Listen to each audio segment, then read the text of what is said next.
warahmatullahi wabarakatuh. Berjumpa lagi di channel Hobi Belajar. Nah, kali ini Bapak akan membahas materi tentang menelaah struktur dan unsur kebahasaan yang terdapat dalam teks drama. Oke, jangan lupa untuk melakukan absen online terlebih dahulu di Google Classroom kalian masing-masing ya pada hari ini. Dan jangan lupa untuk klik like dan subscribe channel Hobi Belajar supaya kalian bisa mendapatkan ilmu pengetahuan tentang pembelajaran bahasa Indonesia di channel ini. Nah, jangan lupa untuk selalu jaga jarak dan gunakan masker jika kalian berada di luar ruangan. Oke, langsung saja kita bahas materi pada hari ini tentang menelaah struktur dan unsur kebahasaan yang terdapat di dalam teks drama. Oke, adapun kompetensi dasar yang perlu kalian ketahui ya, yaitu kita akan membahas tentang KD 3.16, yaitu menelaah karakteristik unsur dan kaidah kebahasaan dalam teks drama yang berbentuk naskah ataupun pentas. Nah, adapun indikatornya yaitu 3.16.1 dan 3.16.2 di sini mendiskusikan karakteristik unsur drama dan kaidah kebahasaan teks drama. Yang kedua, mendiskusikan cara menulis teks drama dan penyajiannya. Oke. Nah, adapun tujuan pembelajaran ya, setelah kalian menyimak pembelajaran materi pada hari ini, kalian diharapkan dapat yang pertama itu mendiskusikan karakteristik unsur drama dan kaidah kebahasaan teks drama. Yang kedua, mendiskusikan cara menulis teks drama dan penyajiannya. Nah, ini adalah tujuan pembelajaran yang perlu kalian ketahui, yang bisa kalian dapatkan setelah menyimak materi video pembelajaran hari ini. Oke, selanjutnya seperti biasa Bapak memberikan sebuah teks drama ya, supaya kalian memahami, oh begini loh ternyata contoh dari naskah teks drama sebelum ditampilkan. Nah, silakan kalian pahami, kalian baca terlebih dahulu teksnya.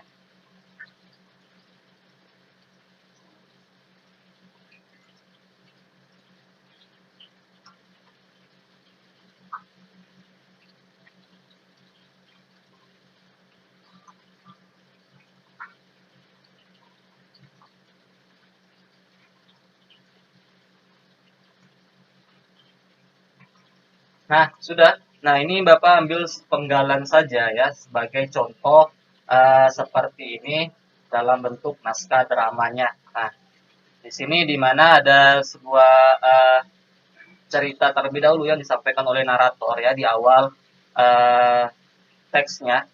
Nah, terus di bawahnya itu ada beberapa dialog atau percakapan antara dua orang atau lebih. Nah, seperti yang ada Rena, Roy, dan Zainal ya. Di situ kalian bisa lihatnya. Nah, oke lanjut. Nah, adapun struktur teks drama yang dapat kalian ketahui ya, di situ ada yang dinamakan prolog. Nah, prolog di sini biasanya ini sebagai pengantar naskah ya, pengantar naskah yang berisi satu atau beberapa cerita yang disampaikan ataupun keterangan yang disampaikan oleh si narator. Narator ini adalah pembaca naskahnya, jalan ceritanya ya. Nah, sedangkan yang dialog ya. Nah, dialog ini adalah sebuah percakapan yang terjadi antara tokoh satu dengan tokoh dua dan beberapa tokoh lainnya. Nah, di sini adalah dimulainya sebuah percakapan ataupun interaksi antar tokoh dalam mementaskan ataupun bermain peran di sini. Ya, dialog di sini terbagi menjadi 3 bagian. Ada bagian orientasi, komplikasi, dan resolusi. Nah, di mana orientasi di sini sebagai pengenalan, ya pengenalan antar tokoh, baik karakter tokohnya, ya sifat tokohnya, tempat yang dipentaskan, ya serta ada komplikasi. Nah, komplikasi di sini adalah sebuah peristiwa yang terjadi antara tokoh A dan tokoh B ataupun tokoh protagonis maupun tokoh antagonis ya.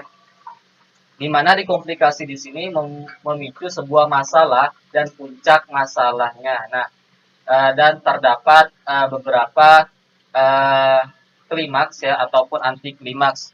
Nah, sedangkan resolusi di sini adalah penyelesaian sebuah masalah yang sudah mendapatkan titik terang dari masalah yang sedang terjadi antara tokoh A dan tokoh B, ataupun tokoh protagonis maupun tokoh antagonis. Nah, ini yang ketiga ada namanya epilog. Nah, epilog di sini biasanya ini sebagai cerita penutup ya, yang berupa kesimpulan yang perlu kalian ambil ya, eh, yang biasanya disampaikan oleh si narator juga. Nah, biasanya di sini berisi kesimpulan dalam ceritanya.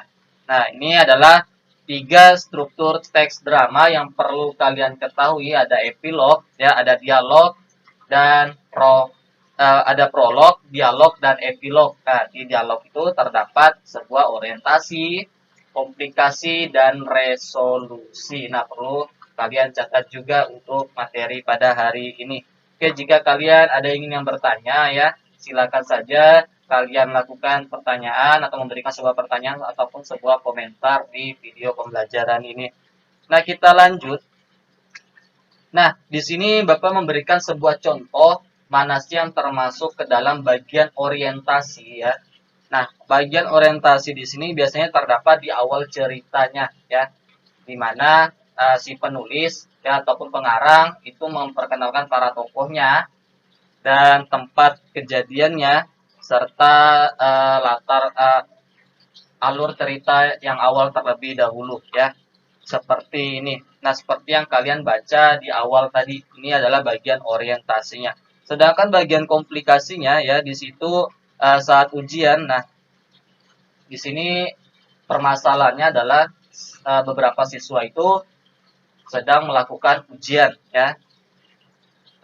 Terlihat dalam percakapan Pak Asep ya. Baik anak-anak, silakan buka lembar soalnya sekarang. Nah, Ririn, bismillah. Roy berkata, soal ini kan gampang sekali. Kalau gini kan aku nggak akan ketahuan, sambil menempelkan kertas contekan di punggung Pak Asep ya. Sedangkan Pak Asep berkata, Bapak keluar dulu, jangan menyontek atau bertanya pada temannya, dan satu lagi jangan meribut. Lalu Pak Asep keluar kelas. Ya. Nah, di sini ada puncak masalahnya ya, di mana Roy ini merencanakan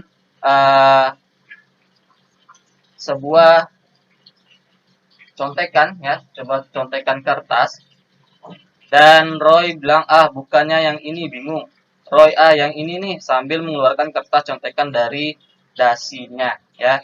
Sedangkan Roy berkata lagi, selesai, sambil merebahkan diri di kursi tersenyum puas sambil melirik teman-temannya yang lain belum selesai mengerjakan, karena si Roy di sini melakukan tindakan kecurangan, yaitu menyontek saat ujian. Nah, sedangkan di sini terdapat sebuah resolusinya ya, di mana si Roy di sini mendapatkan nilai rendah ya, karena Pak Asep menduga di sini bahwa si Roy itu menyontek. Nah, ini adalah contoh dari teks naskah drama yang terdapat di bagian dialog ya, yang ada orientasi, komplikasi, dan resolusinya. Nah, resolusinya di sini ya.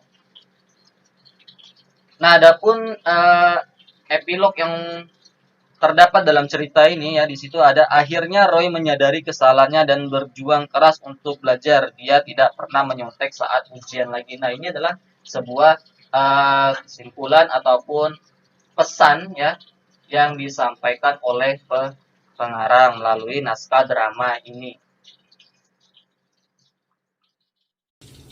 Nah, oke, kita lanjut ya. Kita akan membahas yang kedua, itu adalah kaidah kebahasaan yang terdapat di dalam teks drama. Nah, ada berapa kaidah kebahasaan dalam teks drama yang perlu kalian ketahui? Nah, ada 7 bagian yang perlu kalian ketahui dalam kaidah kebahasaan teks drama.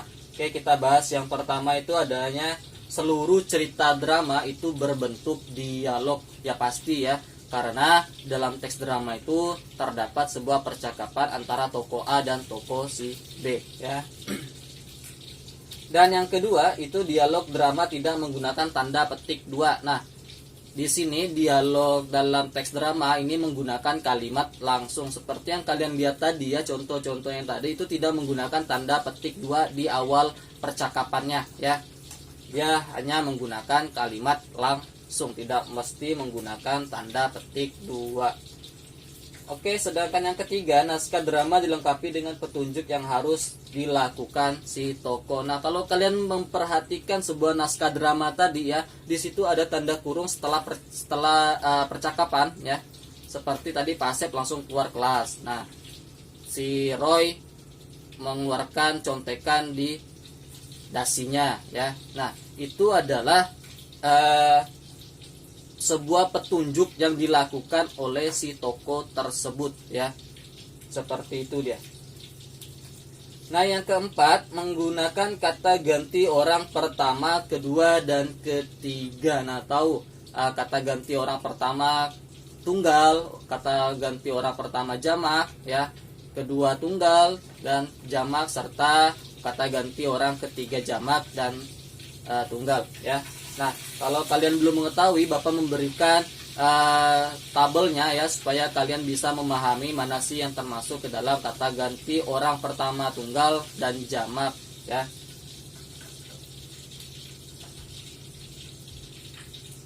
Nah, bisa kalian lihat di sini ya, ada kata ganti orang pertama, kedua, ketiga, tunggal, jamak. Nah, perhatikan di situ kata ganti orang pertama tunggal itu biasanya menggunakan kata aku, saya, dan daku. Sedangkan kata ganti orang pertama jamak itu biasanya menggunakan kata kami dan kita ya. Dan kata ganti orang kedua tunggal itu biasanya menggunakan kamu, anda, dan engkau. Sedangkan jamaknya itu menggunakan kata ganti kalian.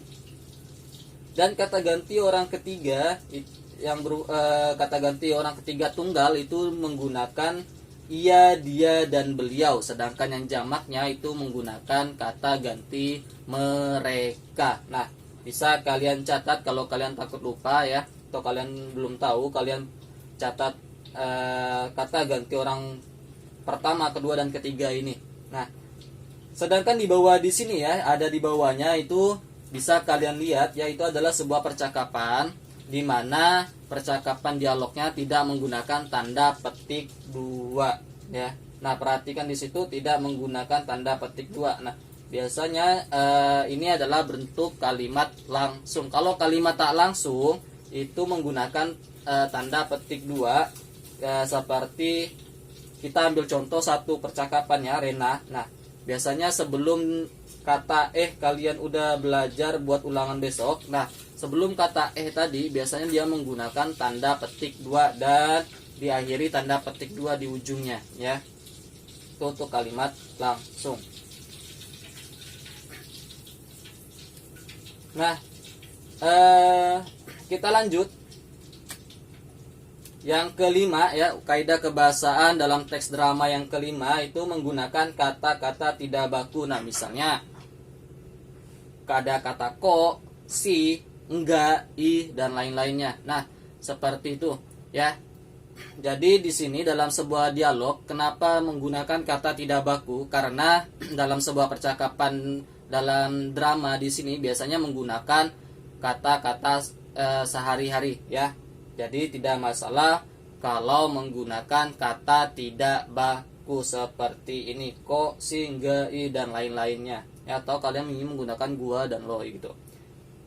Oke, yang keenam itu menggunakan kalimat seru, suruhan, atau pertanyaan. Nah, seperti yang tadi Rena sampaikan, kalian sudah belajar nggak untuk ulangan besok? Tanda tanya, itu kan adalah sebuah kalimat pertanyaan. Dan yang terakhir itu menggunakan konjungsi kata kerja dan kata sifat ya, menggunakan kata kerja dan kata sifat. Nah, konjungsi temporal waktu biasanya ya, ada kata besok ya. Ada menggunakan konjungsi penambahan dan ya, dan lain-lainnya seperti itu. Nah, ini adalah kaidah kebahasaan yang terdapat di dalam sebuah teks drama. Oke, untuk dalam penulisan naskah drama ya, yang perlu kalian ketahui. Yang perlu kalian ketahui itu biasanya untuk kalian menyajikan sebuah dalam teks drama itu kalian harus menentukan tema terlebih dahulu, tema apa yang perlu kalian sampaikan.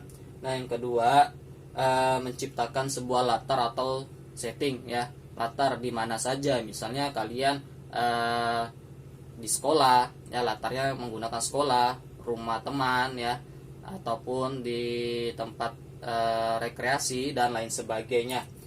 Dan kalian harus bisa menentukan tokohnya, tokoh A ini siapa-siapa, karakternya bagaimana ya, terus seperti itu. Dan yang keempat, baru kalian itu bisa mengembangkan sebuah naskah drama yang bisa dipentaskan. Nah, seperti inilah cara penyajian dalam menulis naskah drama. Menentukan topik atau tema ya yang perlu kalian bahas atau kalian perbincangkan. Dan yang kedua, kalian menciptakan sebuah latar atau menentukan sebuah latarnya di mana-mana saja. Dan yang ketiga, kalian harus bisa menentukan tokohnya dan karakter si tokohnya tersebut. Sedangkan keempat tuh kalian baru bisa mengembangkan sebuah karangan teks drama yang bisa kalian pentaskan. Oke, inilah materi kita pada hari ini. Jangan lupa untuk dicatat materi hari ini dan lakukan absen online ya. Bapak akhiri pertemuan hari ini. Assalamualaikum warahmatullahi wabarakatuh. Sampai jumpa di pertemuan berikutnya.